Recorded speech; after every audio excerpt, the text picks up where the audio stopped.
শরণাগত দিনাথ পরিত্রাণং পরায়ণে সর্বসাতে ঘরে দেবী মা শারদে দেবী নমস্তুতি। জয় মা ଶାରଳା। ଆଜିକାର ନୀତିବାଣୀ ଆରମ୍ଭ କରିବା ପୂର୍ବରୁ ମୋର ଇଏ ପରିଚୟ ଉପରେ ଜାଣି ରଖିଥାନ୍ତୁ। ମୁଁ ହେଉଛି ଜଣେ ସାଧାରଣ ଫିଲୋସଫର ପ୍ରବଚକ ସୁରେଶ ମାହାଳି। କେବଳ ଇଏ ସମାଜର ଇଏ କଲ୍ୟାଣ ପାଇଁ ଆମେ ଏ ନୀତିବାଣୀକୁ ଇଏ ସେୟାର କରୁଛୁ। ଆପଣମାନଙ୍କୁ ଯଦି ମୋ ନୀତିବାଣୀ ଭଲ ଲାଗୁଥିବ ଆପଣମାନେ ଗୋଟେ ଲାଇକ୍ କରି ସବସ୍କ୍ରାଇବ୍ କରିଦିଅନ୍ତୁ, ଅନ୍ୟମାନଙ୍କୁ ଇଏ ସେୟାର କରନ୍ତୁ, ଇଏ ସମାଜର ମଙ୍ଗଳ ହେବ। ନୀତିବାଣୀ ଆରମ୍ଭ କରିବା ପୂର୍ବରୁ ସୁନ୍ଦର କଥାଟିଏ, ଅନେକ ମଣିଷ ନିକଟରେ ଚାରିଟା ଶତ୍ରୁ ଇଏ ଦେଖାଯାଆନ୍ତି। ଅନେକ ମନୁଷ୍ୟମାନଙ୍କ ପାଖକୁ ଚାରିଜଣ ଶତ୍ରୁ ଦେଖାଯାଏ। ସେ ଚାରିଜଣ ଶତ୍ରୁ କିଏ? ପ୍ରଥମ ହେଉଛି ଋଣକର୍ତ୍ତା ପିତା ଶତ୍ରୁ,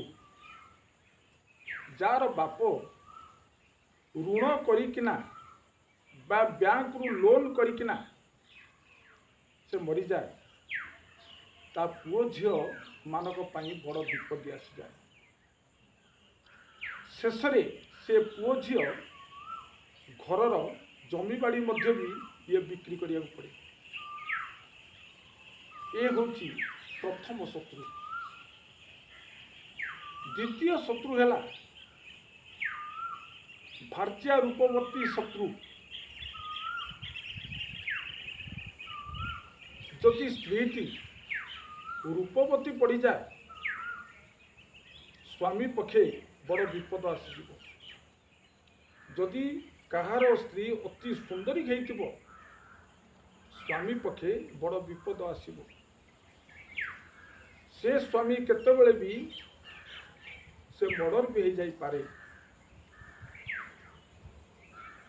ତେଣୁ ଦ୍ୱିତୀୟ ଶତ୍ରୁ ଆମର ହେଲା, ଯଦି ଆମର ସ୍ତ୍ରୀ ସୁନ୍ଦରୀ ହେଇଥିବ, ଆମ ପାଇଁ ଗୋଟିଏ ବଡ଼ ଶତ୍ରୁ। ସଦାବେଳେ ଆମକୁ ସଜାଗ ରହିବାକୁ ପଡ଼େ। ତୃତୀୟ ହେଲା ମାତା ଚ ବ୍ୟଭିଚାରିଣୀ। ମା ଯଦି କୁକର୍ମ କରେ, ପିଲାମାନଙ୍କ ପ୍ରତି ତା ଅମଙ୍ଗଳ ଆସେ। ଯଦି ମା କୌଣସି କୁକର୍ମ ଖରାପ କର୍ମ କରେ, ପିଲାମାନେ ରୋଡ଼ରେ ବା ଦାଣ୍ଡରେ ବାଟ ଚାଲିପାରିବେନି। ସେମାନେ ଅନ୍ୟମାନଙ୍କ ପାଖରେ ମୁହଁ ବି ଇଏ ଦେଖେଇ ପାରନ୍ତିନି। ତେଣୁ ସେଥିପାଇଁ ତୃତୀୟ ଶତ୍ରୁ ଆମମାନଙ୍କ ପାଖରେ ମାତା ଚ ବ୍ୟଭିଚାରିଣୀ। ଯଦି ମା ଯଦି କୁକର୍ମ କରିବ, ଆମମାନଙ୍କ ପାଇଁ ଇଏ ହେଉଛି ଗୋଟିଏ ବଡ଼ ଶତ୍ରୁ। ଚତୁର୍ଥ ଶତ୍ରୁ ହେଉଛି ଋଣକର୍ତ୍ତା ପିତା ଶତ୍ରୁ, ମାତା ଚ ବ୍ୟଭିଚାରିଣୀ, ଭାର୍ଯ୍ୟା ରୂପବତୀ ଶତ୍ରୁ, ପୁତ୍ର ଶତ୍ରୁ ଅପଣ୍ଡିତ। ପୁଅଟି ଯଦି ମୂର୍ଖ ହେଇଗଲା, ପାଠ ପଢ଼ିଲାନି, ଗଞ୍ଜେଇ ମଦ ଖାଇକିନା ବିଚ୍ ରାସ୍ତା ଉପରେ ଇଏ ଗଡ଼ୁଥିବ, ବାପ ମା ସାହି ପଡ଼ିଶାଙ୍କ ପାଖରେ ମୁହଁ ଦେଖେଇ ପାରିବେନି।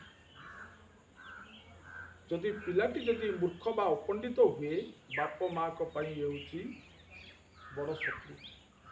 ଇଏ ଚାରୋଟି ଶତ୍ରୁ ପ୍ରତି ଆପଣମାନେ ସଦାସର୍ବଦା ଜାଗ୍ରତ ରୁହନ୍ତୁ, ସାବଧାନ ହେଇକି ରୁହନ୍ତୁ।